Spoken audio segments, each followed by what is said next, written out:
How I Mastered Scales on Guitar with Jamie Andreas. Monish has carefully studied the foundation training found in the Principles of Correct Practice for Guitar.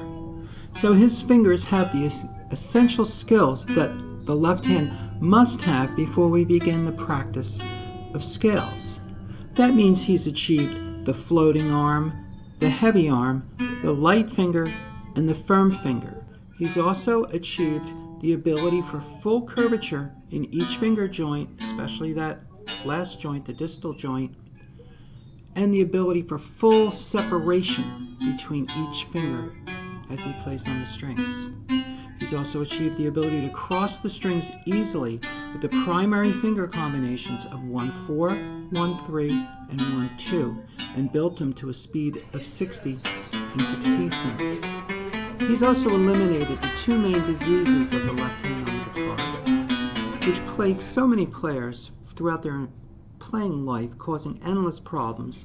And those two diseases are finger rise, having fingers fly up in the air as other fingers are being used, and finger squeeze, having fingers squeeze against one another so that as one finger plays, the other squeezes against it. Those two diseases must be eliminated before we can practice scales and have any hope of success.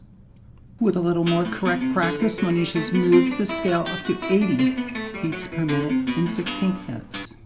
Monish has done a lot of work, and now he's moved the speed up to 92 beats per minute in 16th notes, a very respectable speed.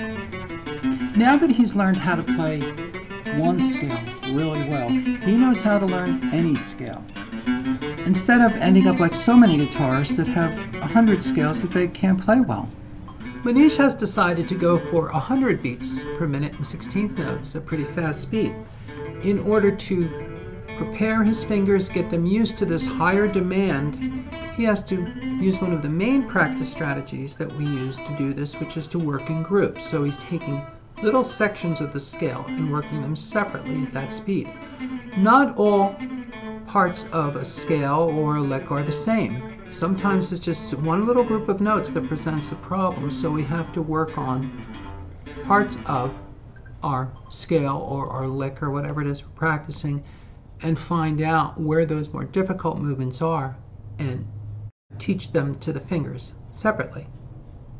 There are three parts to Monish's achievement here in scale technique. First, he studied the foundation, information, and exercises in the Principles book and DVD, which is the foundation of all future progress on the guitar. Then he studied my How to Master a Scale course, which takes left-hand development further than the Principles foundation. And then he used the many advanced practice strategies found in my book, Beyond the Basic Practice Approach. With these three elements working together, he was able to achieve this with his scale technique, and they will continue to take him further. Monish has a full-time job and a full-time family, so getting results from every minute of practice time that he does manage to get is extremely important. And as you can see, he does get those results because he knows how to practice correctly. All guitar students struggle to play scales, but you can learn to play them easily and watch all your playing improve. Get the Guitar Principles training today.